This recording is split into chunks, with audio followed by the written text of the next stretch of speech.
And it is Cigar Saturday here on bourbonblog.com live. I'm here with, you know him as always, Matty Rock, and our special guest tonight. You know him from pro wrestling and so much more. It's Ric Savage. How's it going, Rick and Matty? What's going on, baby? Yes. What's up there, brothers and sisters? Hope everybody is hanging in there and having a good weekend. So I thought this would be fun to bring my homie, Mr. Savage, on today. So we can hear about what he's been up to, what's going on, the career, and vibe at a few adult beverages while I have my non-adult beverage, smoke a couple sticks. I think, Tom, I think you and I are puffing on the same. We are. We have the numero uno. Oh yeah, I like this one so much. It's such an amazing stick. Loving it, man. And I think Mr. Savage over there is smoking on a natural dirt torpedo. Oh, yeah. Baby. It's so dirty. Is that one of your favorites, Rick? Yeah, I really like it. It's got a little bit of sweetness when you first start puffing on it. I like that. It's like that Swisher sweet kind of feel. Very nice, very nice. And where are you based, Rick? I am in the Great Smoky Mountains of Western North Carolina. Oh, wow. Okay. How are things there? For the most part, pretty chilled out, you know. North Carolina, we're like everybody else, still waiting for the COVID to go away, or for a vaccine to come out, or for politicians to stop trying to politicize it and actually try to solve the problem. So yep. We're like everybody. Absolutely. And what are you sipping on there, Rick, with the cigar? Oh, I'm a non-alcohol guy, so I am sipping on a vintage Diet Dr. Pepper. That's amazing. I mean, that's totally cool. It's a vintage Diet Dr. Pepper. Let's see it. Mm-hmm. Is it actually made vintage, or is it actually from back in the day? No. This one's actually in a Yeti cup. See? Okay. I'm in the Great Smoky. You gotta have a Yeti cup, and you gotta kind of have a little bit of a twang when you talk, because you don't want nobody to think you're putting on airs. Yeah. And how about you, Matty? What are you sipping on? Today we had to keep it classic with the Mexican Coke Classic. So you know how I roll with the pure cane sugar. Totally my bag. Nice, clean, crisp. Guys, whoever hasn't had a Mexican Coke, go get a Mexican Coke. No points, just good old regular cane sugar. There's something very special. And again, if you're just joining us, I see a lot of people just joining us just now. You're watching Bourbon Blog Live. It's Ric Savage and Matty Rock here with us. Like this, share this, ask some questions. If you have any questions you've always wanted to know about any of Ric Savage's adventures, any of his fights over the years, ask them, share this. We always appreciate you bookmarking this so that you can watch us every Saturday. Matty and I are always back every Saturday at 8 Eastern. And already some great people watching. As Chris Gomez is saying, Diet Dr. Pepper actually pairs really well with some cigars, and that sweetness is so nice. It is actually a really quite a nice beverage. I'm actually doing a cocktail. I'm doing one of my favorites with cigars. It's a revolver. It has rye whiskey in it and some coffee liqueur, just a few other little bits and twists, and it's one that I really enjoy. And in a moment, I'm moving on to one of my favorite distilleries. I'll show you that one in a moment, what I'm going to be moving on to, because I picked up a bottle in Louisville yesterday, which I was pretty happy to be at. But, man, what's been happening with you these days, Rick? What are you up to? Well, everything, I was going along, living my life, having a pretty good time. Everything was kind of coming up me in February. Right. I went to Las Vegas.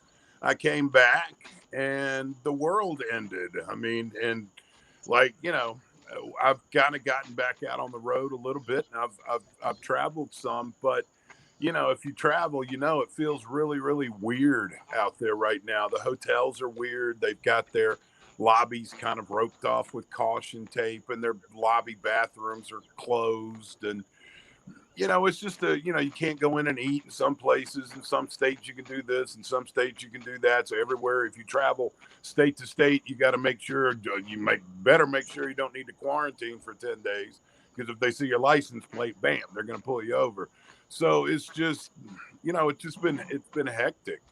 But at the same time, I'm out here on the street, and I'm seeing people getting back to work. I'm seeing people starting to get back out and living their lives. They got their masks on for the most part, and they're out there trying to put it back together, and that's encouraging. Yes, it is. So Vegas was one of the last big places you went before all this, huh? Yeah, I was in Vegas. Yeah, February 26th. Right on.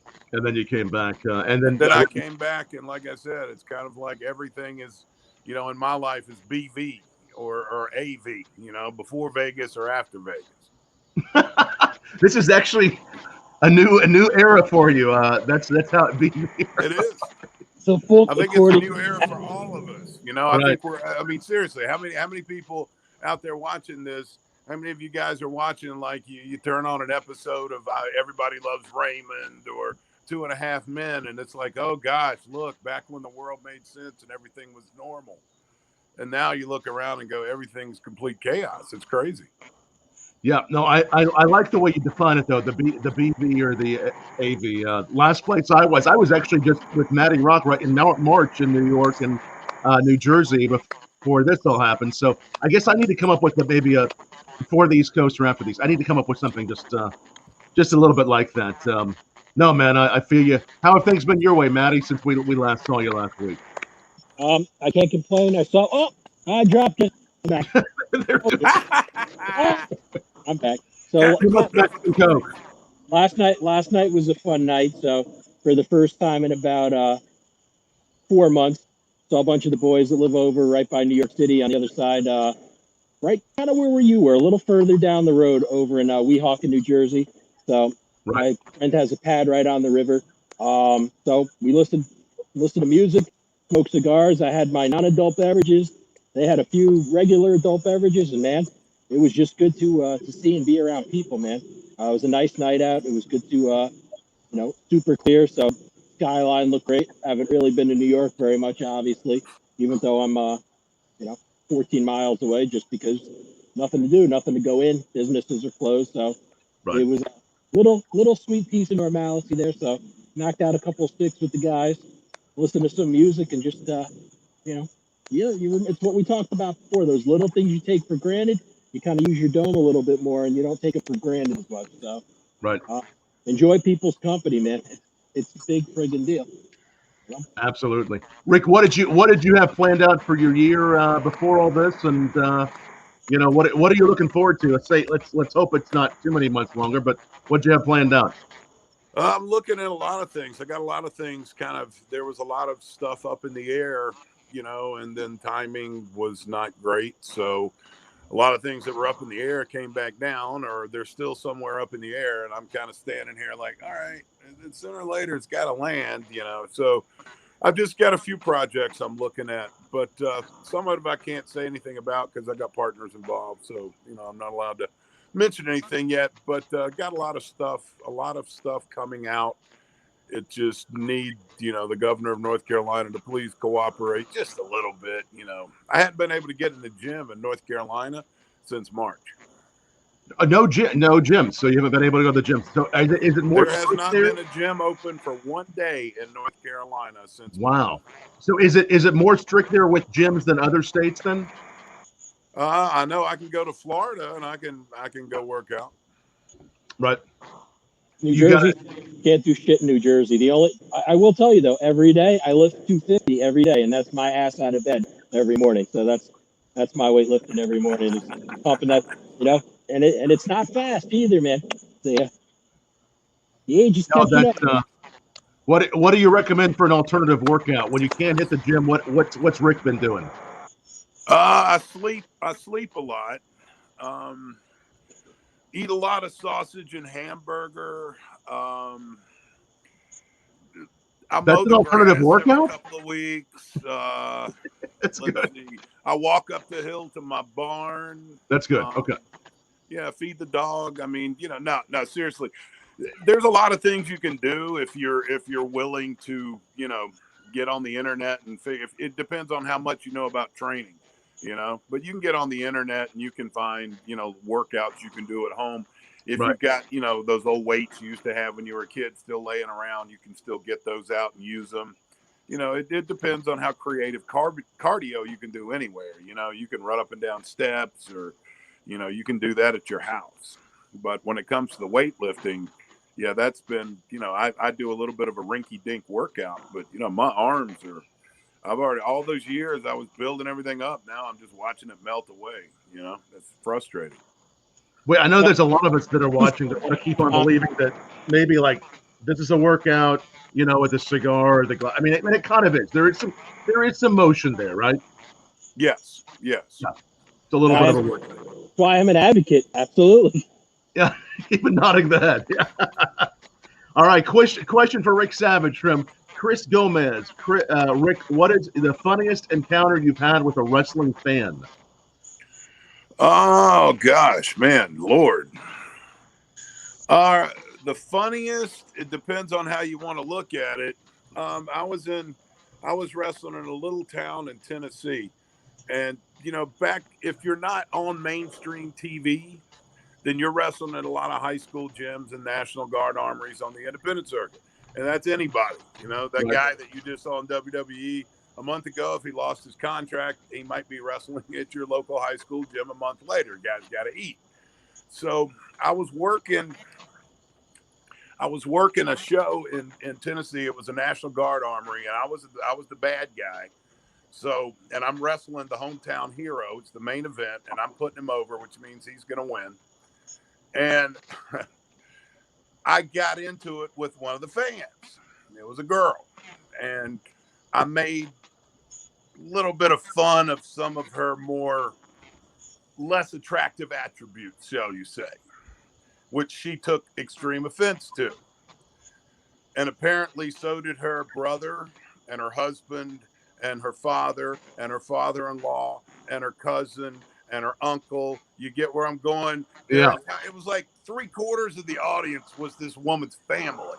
So I'm in the dressing room.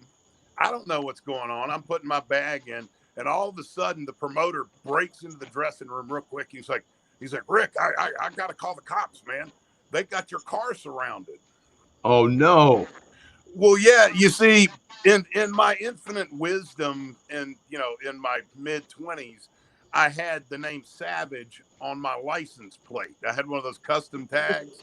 You know, I might as well have put, put crowbar here. So her entire family had surrounded my car in the parking lot and were basically waiting for me to come out, and they were just going to probably beat the hell out of me and leave me in a ditch. So the local sheriff's department came down and they escorted me out to my car, which unbelievably they did no damage to the car itself. They were literally like, "To hell with the car. We're going to kill that Ric Savage guy." So yeah, I got in that car, and trust me, whenever I wrestled anywhere near there ever again, I borrowed somebody else's car and took it. I figured if it gets messed up, I'll pay their insurance premium. I just think that's his fun story. Woo! That's a fun story. So it's fun when you look at it later. That night, it wasn't fun at all. You know, that night, I'm thinking, I don't know how far out this family extends. Okay, this is an area where families like that, family trees don't have a lot of forks in them. So I'm thinking, you know, I might want to get way away from here to get a hotel. Because God forbid, they got a cousin working the front desk. It's like, hey, he's here. He's here. He's room 12. You know, hurry up. Get down here. Bring the crowbars and the baseball bats. So, yeah, I didn't look back until I had gotten 2 states behind me. Then you started laughing. Okay. Yeah. Then I was kind of like, you know, and I should have listened to mom and gone to law school. But no, I had to do this. How did you get into wrestling? How did that happen for you? I was getting out of the Army, and I'd lost a bunch of weight, and I was getting in shape, and I was working out, but I didn't really know what I was doing. And that was back when tanning beds were getting real stylish. Everybody's going to the tanning bed. So I wanted to go, and I went into this one in Fayetteville, North Carolina, right off Fort Bragg, because that's where I was stationed at the time. And I went inside, and the guy behind the counter was this big, gigantic, just beefed up, monster-looking dude with a bleached blonde crew cut, spiked up. And I said, nobody looks like that by accident. He does something. So I was like, all right, dude, what do you do? Why do you look this way? And he's like, oh, I'm own this place. I'm a professional wrestler. And I was like, dude, that's cool. How'd you do that? And he said, well, Ivan Koloff, the Russian Bear, trained me. Him and Bobby Fulton from the Fantastics down in, it was Indian Trails, North Carolina. They had a school back then. So I didn't have the money to afford it. So I go home. And when I ETS out of the Army, I go to my little hometown. A friend of mine had opened his own wrestling school in a garage in the town over. And he got me in, he trained me at least as good as he could. And then because of my size and I was able to, get on the microphone and get a character over, I started, wrestling small shows, and then promoters would see me and say, well, hey, I want you to come work for me. And, it's kind of, you work your way, unless your dad, is somebody famous in wrestling, or, you have some other kind of connection like that. You really have to start from the bottom. Right. Right. And that's how it unfolded. It was nothing you ever guessed would happen, but that's what an incredible career. That's yeah, it was fun. It was fun. There's no matter what else I do in my life, I can become a world famous neurosurgeon, and people would always be like, dude, you used to wrestle, right? It's like the only thing I do that people are really always interested in is wrestling. It's like universal. I have college professors, lawyers, doctors. Everybody has this fascination with professional wrestling. So it's always been kind of a conversation starter for me. Yeah, it's I can definitely see how it would be. And we're live here. If you're just joining us, I see a bunch more just joined us on Twitter. We're live with Ric Savage, Pro Wrestler. If you have any questions, tweet them back. Ask them down below on Facebook, on YouTube. It's Matty Rock and Tom Fischer here on our Cigar Saturday. What types of cigars do you usually like, Rick? This is one of your favorites you have, but what kind of cigars do you gravitate towards? I tend to like, Churchills are a little big for me because I usually don't have the time. I like to use my brand is Onyx. That's my favorite. I don't know if you guys are familiar with that. General Cigars, yes, sir. Yep. I'm moving. Sorry, guys, because I'm going to lose the light out here. So I'm going to move inside. It's getting dark. Take your time. I'm still talking. Can you hear me? Yes, we can. You're kind of in the dark now, but I think you're going someplace lighter. I'm going somewhere lighter. The light is coming, and it's getting darker behind you too, man. Yep. It is setting, but I might watch the sunset for the show. There's more ambient light when needed. That's right. Hold on a minute. I'm getting ready to get. You see my candles? I'm getting ready to get in the bathtub here. All right. Okay. Are you guys ready? Ready. Bathtub with the cigar. You guys ready for my bathtub gig? The bubble bath has already been drawn here with Ric Savage. I'm not sure how to answer. It has. There we go. Now we are kicking like Kentucky Fried Chicken. There we go, baby. Perfectamundo. All right. There he is. Sorry, that's the bathtub. I am in the tub now. Oh, hey, here's my big. You see my buddy here? See my buddy? All right, he's joining you there in the tub. What's this guy? That's Zeus. Zeus? Mm-hmm. All right, question. We got some other questions flowing in here. Question from Chairman Lai. Good to see you, Chairman. Always a pleasure. Rick, what was your favorite matchup of all time and why? I guess it's going to sound kind of corny, but the first time I was ever in the ring with Ricky Morton from the Rock and Roll Express was one of those moments for me where, because I've been in the ring with legends before, but when I got into pro wrestling, the match that got me into it was watching the Rock and Roll Express beat Ivan Koloff and Crusher Khrushchev for the world titles in their first match in the NWA. It was an unbelievable match. And I had just become a Rock and Roll Express. I would have been, if I'd have been a girl, I would have been a groupie. I would have been, "Wah!" when they ran to the ring. I would have been one of those, And I love those guys. So I remember the first time I was tagging up with Jackie Fulton, who's Bobby Fulton from the Fantastics' brother, against Ricky Morton and Robert Gibson, the Rock and Roll Express. And I remember I got in the ring to start the match, and it just dawned on me when I looked over there, and there's Ricky with his, blonde spiked hair and his bandanas, and I'm like, oh my God, I am actually in the ring with Ricky Morton from the Rock and Roll Express. And I've been in the business a while, but it starstruck me. True story. Now, Ricky's one of my closest friends and one of my best mentors in the wrestling business, and has been for 20 years. But, that was my first experience with him. That was really the night we met and became friends. But it was kind of that.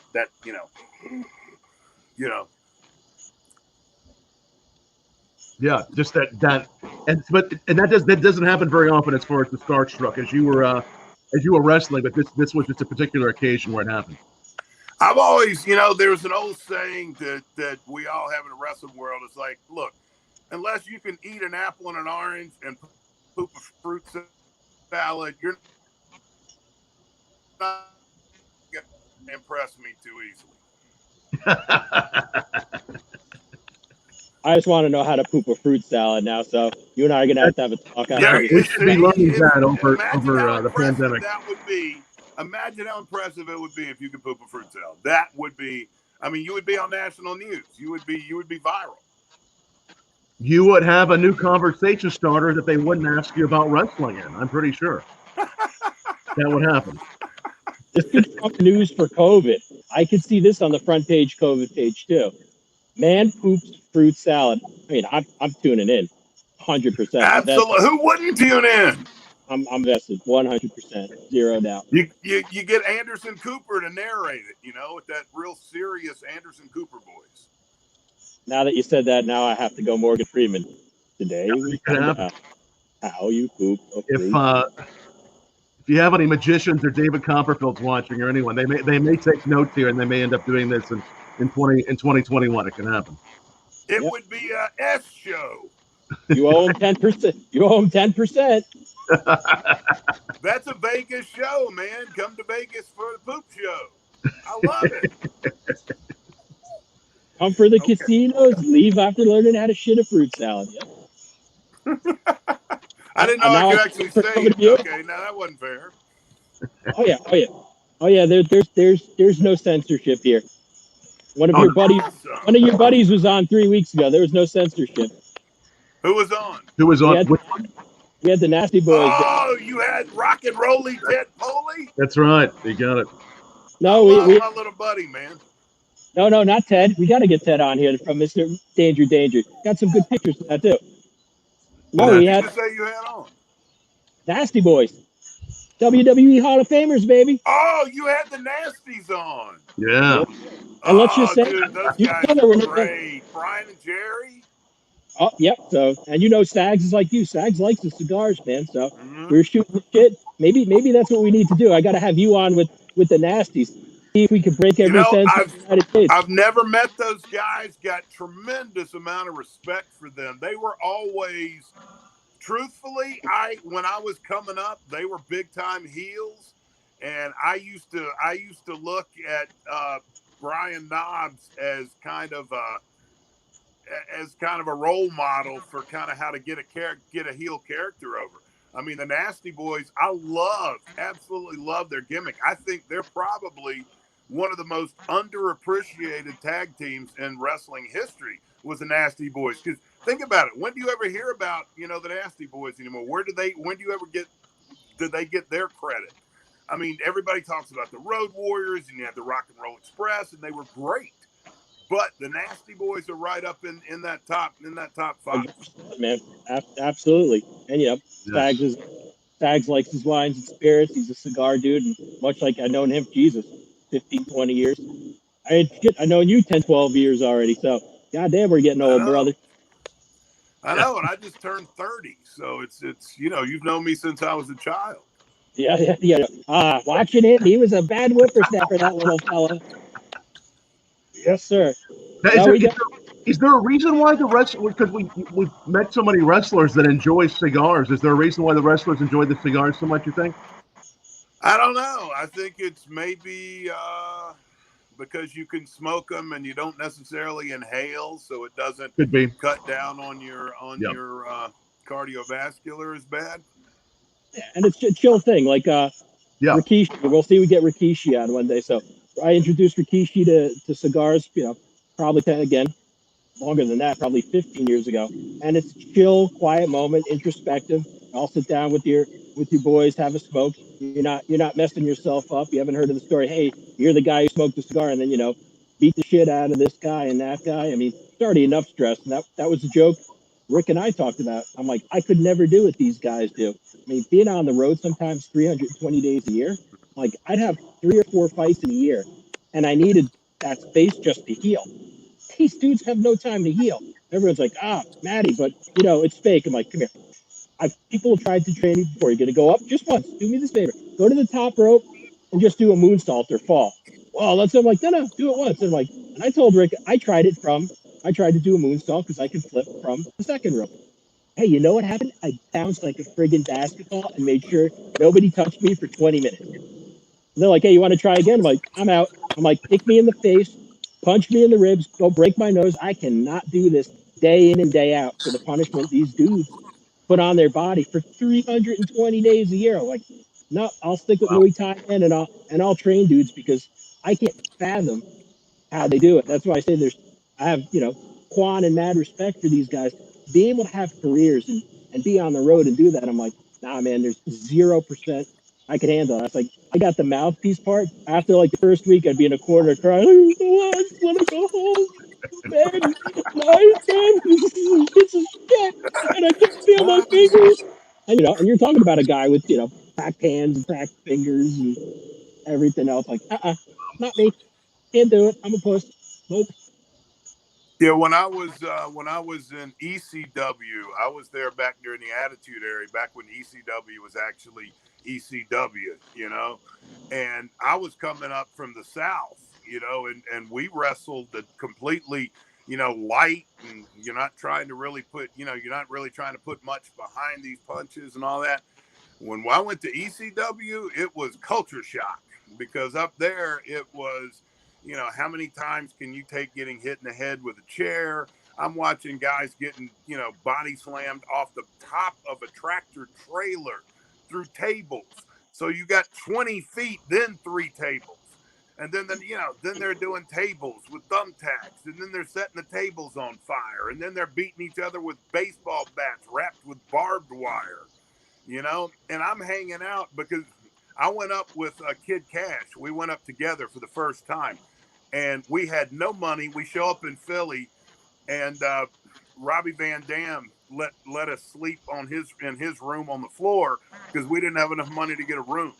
But then him and New Jack from the Gangsters got us booked, and that's how Kid started his career there. I stayed there. I did a few shows, but I didn't want to travel all the way up into the Northeast every week. So for me, it was a logistical thing. Wow. One of the things I understand is you are really interested in American history. You're an artifacts collector. Tell us about that. What do you like to collect? Yeah, if you look here, I mean, you can actually see the musket barrel or the stock of a musket right here. Wow. That's actually a Union musket it was recovered from the USS Cairo, which was the Union ironclad sunk outside Vicksburg. It was recovered back in the 60s. You couldn't legally recover there now. but there's lots of relics left over that are out on the market. But I've got that. I've got all sorts of pieces. I carry a lot of Confederate money and Confederate bonds and paperwork. I've got a battlefield picked up musket that came from the Bentonville, North Carolina battlefield. That's a few of the things I had. I used to be a dealer, a Civil War relics dealer for a while. So I had amassed a massive, gorgeous collection. I had everything. And then, Wow. I'm one of those people, I'll get bored and then I'll sell everything off and do something else. So I wished I had some of that, but I've still got a few nice pieces around my house. Where do you find the best place to find these artifacts these pieces? Where have you hunted for them? Where have you found them? Well, if you buy them from dealers, even if they give you the homie boy hookup, you're still going to pay a lot of money. I mean, artifacts are expensive. So I try to troll eBay, believe it or not, because sometimes people post stuff and they don't know what it is, or they're not sure if it's real, or they don't know that particular one is a rare variant of whatever they posted. So for me, I'm looking for that. Like I just picked up a really nice Confederate bond today on eBay for $40. It's a couple of $100 bond, but nobody else bid on it. So I snatched it up at the last second. Well, but there are some fakes out there. I mean, there's something you really have to watch for. Oh yeah, there's a ton of fakes, depending on what it is. Civil War belt buckles, cast brass belt buckles are heavily faked, because they're so Confederate. Anything Confederate in a relic is extremely expensive. So a Confederate belt buckle, a 2-piece or a 1-piece, like a CSA buckle, will go for anywhere from $2,000 to $5,000 a piece. Wow. And it's gotten easier, I bet, to fake these, right? With technology, it's become easier to fake some of this stuff. Yeah, it has. You've got, and there were some, like for some of the Confederate bonds, there were fakes that were done in Europe in the 1870s trying to collect on Confederate debt. So they manufactured a whole lot of reproductions, but they look really good because they were done 5 years after the war was over. I actually have one in my collection. I have the original bond and then the European copy. But what you got to watch out for if you're on eBay, you got to be real careful, because I'll tell you, I went into a relic shop, kind of like an antique store, and the guy talked like, man, he knew what he was talking about. Right. And then he's showing me this case full of stuff, and everything in that case is fake. So I'm walking around his store. At that point, everything in your store is fake, even if it isn't. When I see that much fake in one case, and you talk like you're running, for the town council, yeah, I'm out of here. Nice. Well, it's nice that you know how to tell those apart. Now, what would you look for as far as a collector, as far as how to tell the fakes from the real ones? I mean, you just see enough of the real ones. Is that how you? Every collector in that genre has been burned. Every dealer's been burned. There's tons of reference books. No matter what you collect, if you collect Star Wars figures, if you collect stamps, there's gazillions of research books out there that reference everything that you need to know. And that's what I did. I'm like a knowledge vacuum. Whenever I start collecting stuff, I want to know everything about it. So I start absorbing all the knowledge I can from all the reference books I can get. And then, then you got to go out and venture out and buy stuff. And then, I bought fake stuff. And that's how I actually learned about fakes, was getting burned myself. You learned by getting burned. I got burned. And I figured you can either get mad or you can get even. So I learned how to. And I was trained and I was mentored by a lot of old time diggers and relic guys. And, Steve Sylvia from the North South Trader, Gary Smith from the Hanover Brass Foundry, or Gary Williams from the Hanover Brass Foundry. These guys trained me and they taught me how to spot fakes. And so I worked with eBay for a year, getting all those fake sellers booted off. And buddy, can I tell you how good that felt? You got them butted off. Wow, that's good. Well, they're back now because I don't work with eBay anymore. I mean, it's kind of like, we got the cockroaches out, but then we stopped paying the exterminator, so they're back. Speaking of diggers, Rick, people haven't seen American Diggers. Give them a background, brother. Yes, tell us about it. Yeah, American Diggers was a reality show I did on Spike TV. It was 2 seasons, but the first season they called it American Digger. The second season they called it Savage Family Diggers, because in the first season I had my friends Bob and Rue working with me, and in the second season we had my son Nick join the team with my son G, and then Rita, my wife. So we did the show together as a family in the second season, and we went all over the United States. We went to Alaska. We were in Venice, Louisiana. We were in Brooklyn. You know, we were everywhere. California. We went everywhere looking for historical treasures in ordinary people's backyard. And then we would make a deal with the homeowner on, if we find anything, because I'm going to be tearing up some of your property, I'm going to put it back together for you. But if we find anything, I'm going to sell it, and I'm going to give you a percentage of what I sell it for. And then one of the hooks in the show was the negotiation, you know, kind of like in Pawn Stars, where they're haggling over the price. Then we would agree on a price and we'd go do the dig. And then I would sell the stuff, whatever we found. And, you know, we were always, the trick to being successful in metal detecting is getting into places nobody else ever gets into, you know, that haven't been dug by 700 other guys for the last 40 years. So I try to find places that are residential or that are even, you know, down in commercial areas. You know, we ripped up the parking lot in a furniture store. We tore up the parking lot in a plumbing supply company, you know, and we found artifacts, because who would think to do that, right? Your ordinary metal detector guy isn't doing that kind of stuff. So we were also using, you know, ground penetrating radar and all the other modern technology that was available then. So, you know, it was successful. We did it for 2 years. We had a ball. And then Spike said, hey, we're changing to an urban format, which means you guys ain't urban. So that was pretty much it for us. My buddy Todd Howard lost his show, America's World's Worst Tenants. They got rid of Joe Schmo Show. They got rid of 4 or 5 shows. And then all of a sudden, that was when the tattoo shows were huge. So it's kind of like in reality TV, you got to be ready. You got to be ahead and say, what's going to be the next thing that's coming out? You got to jump ahead of that. You know, we caught in at the tail end of what they called the item-based reality shows. Right. But we were the first digging show. Yeah, no, it was a really good show. And is that still places where people can watch it?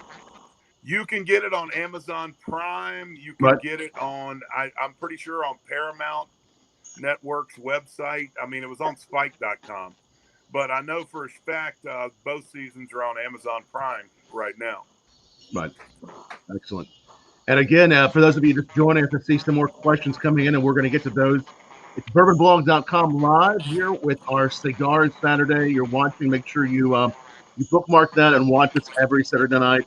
Matty, Rock, and I, and wherever you're watching, as we'll continue this along a little longer. Keep watching, ask questions, share this video. We'll keep this video up permanently, and we'll also have this video on Bourbon Blog, or actually the audio of it, on our podcast channel. So if you're not already subscribed to our podcast, do me a favor, go to this link down below, subscribe to our podcast, so you can, yes, that's right, so you can listen to all of our fun podcasts with great folks like Ric Savage, and it's so fun to have Ric Savage here tonight. One of the questions that just came in from Chris K. There, we always enjoy having Chris watch us. Question for Rick: what's your signature submission hold, and what wrestler was the hardest to apply it on? My favorite submission hold? I'm old-fashioned. I like the claw.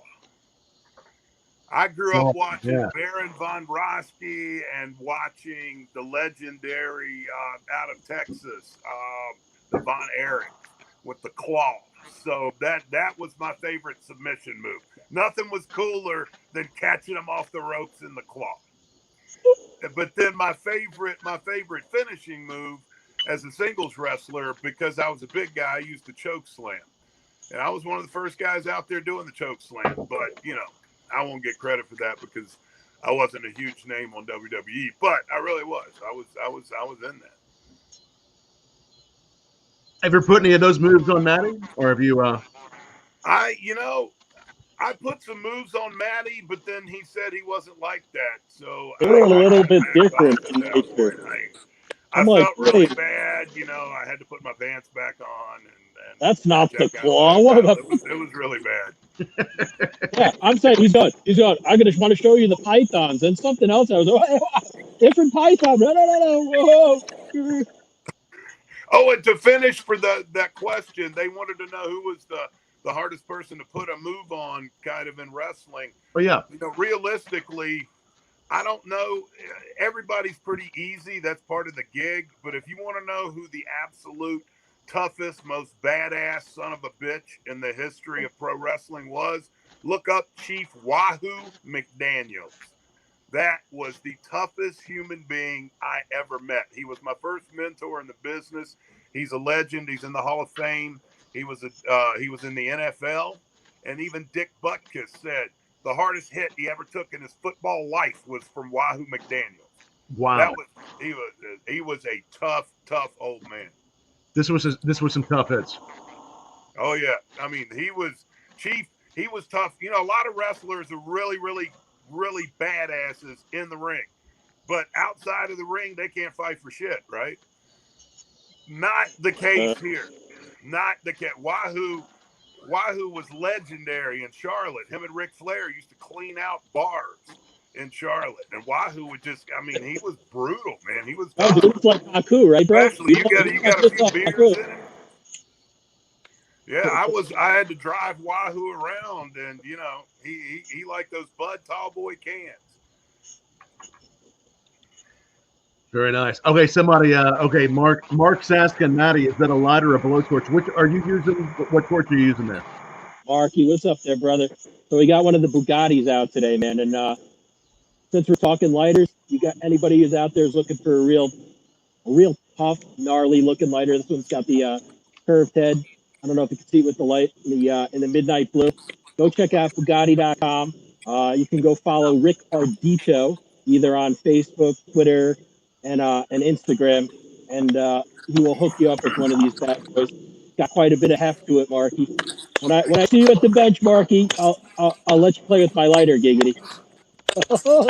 Yeah, I got one too.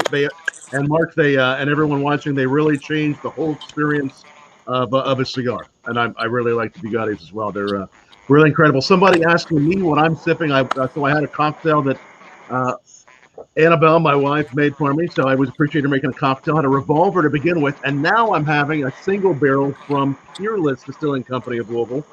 We went there yesterday. We went over to Louisville and had a nice time tasting some of their new single barrels, and this is the Endless Orchard. So it's a rye whiskey, and it's just delicious. Someone actually, I think who's a Peerless fan, just spotted, Mark just spotted that I was having one. So that's what I'm pairing with the Numero Uno. What do you like best about the Numero Uno there, Matty? I know that's one that you really enjoy. I do too. I love it. Our friends over at Hoyt in Nicaragua. This is what I call a smoke that, to me, is very much for everybody. So if you're new to smoking cigars, and we all know that I suggest you don't smoke anything particularly powerful, because more than leaving the bad taste in your mouth, you know, it might lead you to sitting in your chair for 5 or 6 hours saying, I hope Matty Rock dies for giving me the cigar. But Connecticut shade wrapper. It's smooth.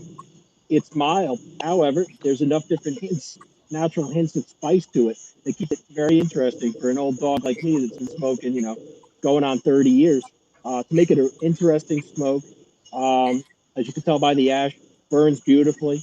The draw on it is great. So much like when I talk about an entrance cigar, like what Rick is smoking, the natural, or now called the La Roussanne, because of the FDA, that's smooth, not going to knock you on your teeth, and a great amount of flavor on it, and something that's not going to hurt you, to somebody who's new to the fold and somebody who's been smoking, you know, a decade, 2 decades, and I can't tell you how much, you know, I enjoy it. They really, Juan and family and Dr. Quenk over there, the Rollers, really knocked this one out of the park. Definitely become one of my favorites, and like I said, even for somebody like me, smoking many years as I have, definitely going to keep you interested throughout the entire smoke. And I'm sure with what you're drinking, with that little bit of the acidity and the little bit of natural sweetness on there, it's working perfectly for you. Yeah, and that sweetness there on the end with this rye whiskey, with this Peerless single barrel, that sweetness on the end, some nice fruity notes. It has that deep barrel, but man, this is a great pairing. I love this. This is really good. What about the Year of the Rat, Matty? That Oh, was a good cigar too. Yep. That was the first one I smoked, and I'm telling you, dude, I had to check the label and make sure it was legal. It was that good. So good. I mean, rich, the ways that I describe it, rich, meaty, full body, but yet still silky smooth with that Maduro wrapper on there. So tons of smoke. That's what I call one of my steak and potato cigars, man. The natural richness in that cigar. And I think I even said, Tom, if I were still drinking, that's something you want to match with like a bullet or something like that, right? Oh, you yeah. Dude, that rocked. That really did. That was awesome. I got more coming for you, Mr. Savage.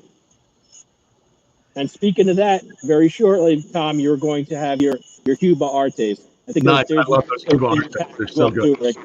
So that was part of the 20th anniversary shindig of Drew Estate when they did the artist series. What I will do is I'm going to probably on the next show I'll bring out one of the water towers. We'll talk a little bit about the artwork and how that all came together. We'll do the visual and something we should bring up now too. Obviously, Tom, since you can't be on the road, for anybody out there who's possibly new to the show, obviously Tom's not on the road doing his mojo. But remember, you have somebody who's been a wine and spirits of bourbon educator for almost 2 decades, and I'm going to give you the floor, Tom, and you tell him what you're up to these days. Thanks, Matty, and again, so great to have Ric Savage joining us tonight. And so usually I'm on the road hosting whiskey tastings, doing them all over the country. We are doing these virtual tastings live, and you can watch them most weeknights and also for our Cigar Saturdays. But if you want to have a private experience where we walk you through a variety of whiskeys, we can have the whiskey sent to you as well. You can drop me a line at tom@bourbonblog.com, and I'll put that up there to learn more about it. Or if you just want to talk about bourbon and whiskeys and spirits, drop me a line. I always like hearing from new friends and hearing what you guys are into. Maybe guide you to some new whiskey you should try. And drop me a line at tom@bourbonblog.com. You know, amazingly, this is a great question. We've had some really cool wrestlers on here, and I was so excited when Matty told me we're going to have Ric Savage on. But we got a wrestling bourbon question I had not gotten before. And here you go. I'm going to try my best for this one. Tom, could you describe your current bourbon in wrestling terms? Wow. I can't wait. So you know, I got to tell you, I like wrestling a lot. I haven't done much wrestling, but you know, this one, it starts off, I guess it has some spice. It has some fruit on the nose. So I would say, you know, you ease into it, right? Because whiskeys go different places. Some of them go up and then down. I'm thinking you go in, you know, you maybe lay a few moves. Maybe you do a fake. I don't know what you call it in wrestling terms. Maybe there's a fake because it's not a fake whiskey, but maybe it backs off a little bit because it starts off high, spice. Maybe there's a fake in there. And then at the end, it just comes in with a whole lot of flavor. So that's kind of like when you're laying it down for the count, I think. Dude, the Fischer fake. We just created the move. Fake, it's what we can call it.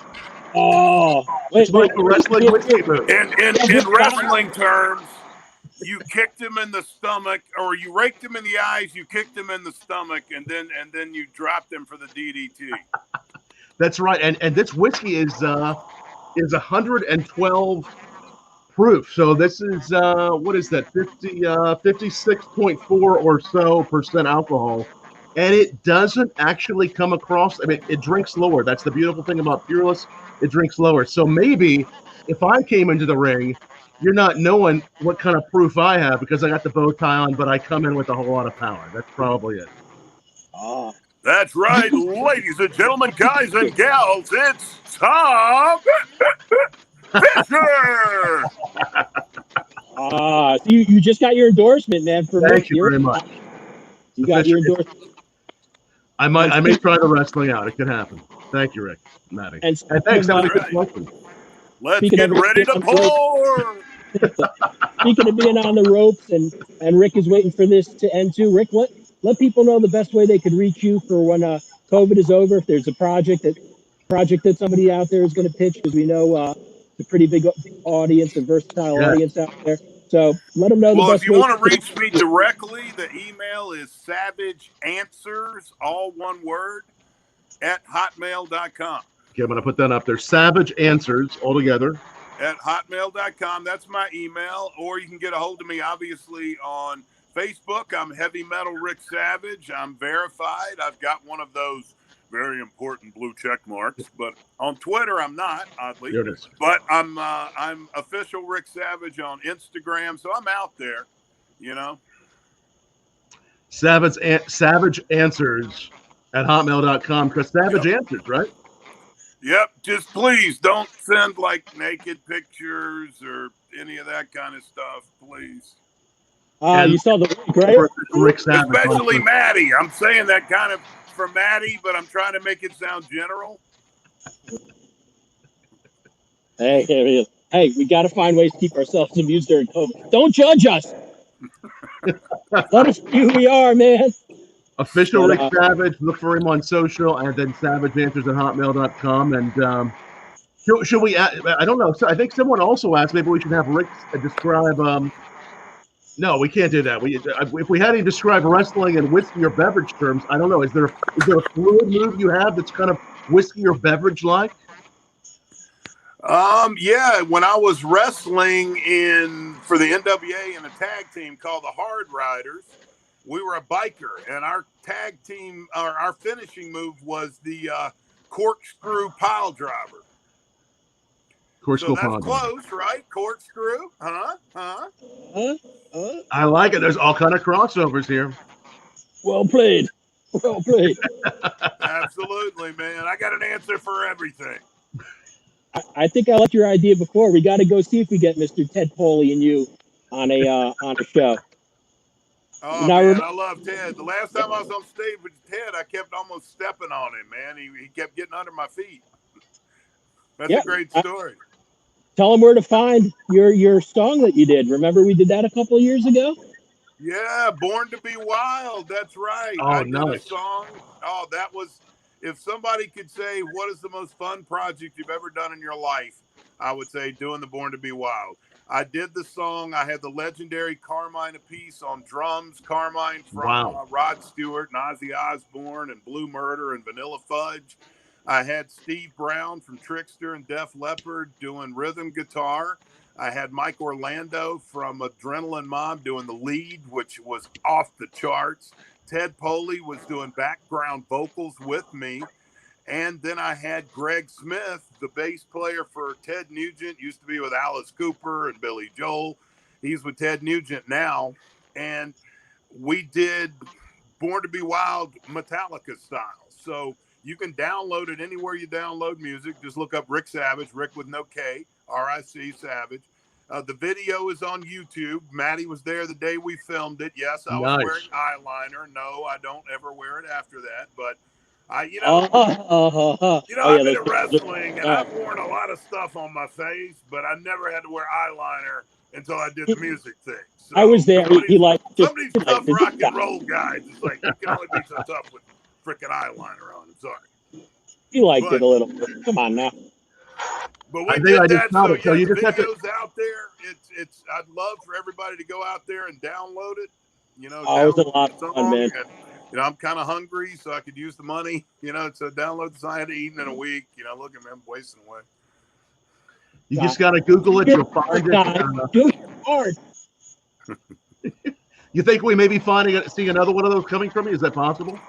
I've been wanting to do another one. It's just kind of hard right now because you can't get anybody together. So everybody would have to do it remotely. And, you know, you can make music that way, but I still think for a video, you need people in the same room. You do. It does help. And hopefully we're getting closer and closer to when that won't be the case. Hopefully we're getting closer and closer to getting you back in a gym and in North Carolina as well, right? Yes. If Roy Cooper can hear this, open the gyms before I stuff you in your locker. Just kidding, in case there's like security involved. Yeah, there's security. Yeah. But that would make me want to open gyms. I think could happen. Wrestling these days, pro wrestling these days, and moving forward, what do you see for the future of pro wrestling? Well, I've got a wrestling show I'm doing next month. It's a charity show up in my hometown of Sylvan, North Carolina, raising money for Stuff the Bus for feeding hungry kids. So That's me. For the wrestling business right now, I'm watching AEW. My good friend Matt Hardy has moved over into AEW a lot. I've seen the Rock and Roll Express have been there. Tully Blanchard's been there. And I'm seeing them getting a lot more stir, and I'm seeing Raw kind of becoming same old, same old, same old. So, you know, I think that AEW's got their finger on something. I hope the COVID didn't kill it or knock their momentum down. But I think that gave hope to a lot of people that were tired of the monopoly. Now their little shindig is tonight. I know because of basketball, they can do their Wednesday show. So anybody who wants to see what AEW is about, go take a look. I know they were broadcasting it at 6 o'clock tonight. Yeah, what people like Jericho did and Cody. Yeah, it's great. It really is. It's good to watch. It's refreshing. It's more old school wrestling, and I like it. You know, I like WWE too. They've got amazing talent. I mean, Vince McMahon is, he's the grand poobah of all time in wrestling. But, AEW really has been the first company that's given Vince a run since he bought WCW. Right. And this, again, called Stuff the Bus. That's raising funds for, tell us again. It's raising funds to help feed hungry kids. You know, even up here in the mountains, we've got, I believe it's 1 in every 8 kids that's hungry every day. And we're trying to do Stuff the Bus, raise money, and, give food to the kids. Excellent. Do you know the website for that? Is it the Angel Fund? I was Googling it to make sure I could. Do you know the website? I'm not sure. I'm doing it. Yep, my partner is the promoter, so I'm. All right. Sure. So look up Stuff the Bus. That's what you'll be at next. Yeah, Stuff the Bus. I think it's a national program. Yeah, and definitely be looking for Ric Savage. Hopefully, in the next in 2021, we'll be seeing more of the shows that we love seeing you at. I'm always willing. I am ready to rock and roll. I'm totally swole. I got my feet on the street, keeping the beat all day long, singing my song. 'Cause when you walk with me, you're in the land of the free, baby. I like it, man. It's so great to have you, Ric Savage, here on the boom. Where's the boom? Where's the boom? There's your boom, baby. What? Well, I didn't. Do you want me to? Okay. Are you done with me? No, I was ready for your boom. I was like, boom. Boom, baby! Yeah. Now I'm satisfied. Yeah, now I'm satisfied. Now I can put in my scorecard from mostly satisfied to very satisfied. Put it straight up in the air, baby. And it blew his head off too. It's Heavy Metal Ric Savage. How'd you get the name Heavy Metal? How did that happen? All the old timers that used to have to ride with me back in the day had to listen to my hair metal, and they just started. Ricky Morton's nickname was Punky because he had the little mohawky thing on the top of his head, so they started calling me Heavy Metal. And you're still listening to that music. I bet it's good music. I do. When you look at Taylor Swift, it's just not happening. Sorry, I can't. I like the music better too, man. He's just writing a new song now. You better get dropped. Ric Savage hates me. I listen to him degrade me. Oh, there's a top 5 right there. You better get some coin. I hear it coming. Now, I would love to set her up with one of my sons. Don't get me wrong. I mean, if she's out there and she's single and she likes Italian, I can hook her up. I'm sure this is a matchmaking show. But just in case. The many facets of Bourbon Blog now. Now it's a dating show. You see that? That's right. It could happen. If she reaches out, we'll let you know. Thank you. Thank you. Please. Now, if you have any questions, if you do want to reach out, if you have anything great for Ric Savage, savageanswers@hotmail.com. Look him up. It's just look for the official Ric Savage, and keep on coming back here every Saturday night for Matty Rock and I, bourbonblog.com/live. Who's our guest next week? I know it's somebody who battled Bobby Flay. Correct, sir. That'll be my good buddy, Robert Austin Cho. Now, usually when you say, and this is where Rick's gonna punish me for saying this, when you think barbecue, y'all don't usually think New Jersey. Look, I already see some of the rage building up. I'm gonna get hurt.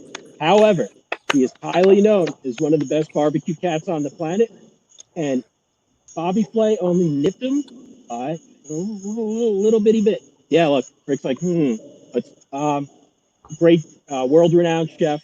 I could vouch for how good his food is because honestly, from traveling, being on the road for 120 plus days a year for the last 20 years, first thing I was barbecue in New Jersey. I love my state, but no, it's not what we're known for. Let's stick with the Taylor ham and bagels and the Italian food joints. It's not going to happen. It's not going to stick with the Carolinas or Kansas City or St. Louis or Texas.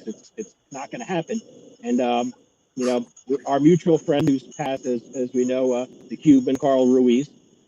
We had our Ruizing moment. He's like, Matty, we got to go to this guy's place. This has barbecue that's gonna rock your socks and shut your effing yap because you're gonna like it. And I'm like, all right, dude, we'll do barbecue in New Jersey. You're the guy in Food Network, and I got to tell you, man, Matt, and I know Tom, you mentioned you wanted to go before Rick, so you don't have that sad, disappointed look at me. I'll have to take you when you're up here. Insanely I'll legit. try it anywhere, man. Insanely legit barbecue. You will forget momentarily you're in New Jersey until someone goes, "Hey, how you doing, Rick? You hanging in there? How's it going?" Yeah. But outside of that, you'll forget for those few minutes that you're in dirty Jersey. Trust me. I'm ready to try it. Sounds delicious. And then you were saying you like Italian food, Rick, right? I do, because I'm married to an Italian woman, but Italian food blows me up, man. I look like the Stay Puft Marshmallow Man from Ghostbusters. So if you were battling I'm Bobby Flay, a meat eater. if you were battling Bobby Flay, it might be an Italian dish. It might be. It might be. And I might just try to battle him with, well, a little bourbon sipping. That could happen. You might want to, stick to the bourbon sipping on that one. Ric Savage, it's such a pleasure to have you on here, our Cigar Saturday. It's so great to chat with you, and I know a lot of people have enjoyed this. And again, if you're still watching, this is going to be up permanently, so go back, watch the whole thing, and do us a favor, like this, share this before we jump off here, and let all your friends know about our Cigar Saturday. Everyone stay safe and well, and thanks for joining us. Thanks, Rick. Thanks, Matty. Thank Much love, ladies and everybody. Yes, much love, y'all. Thanks so much. Cheers. stay safe.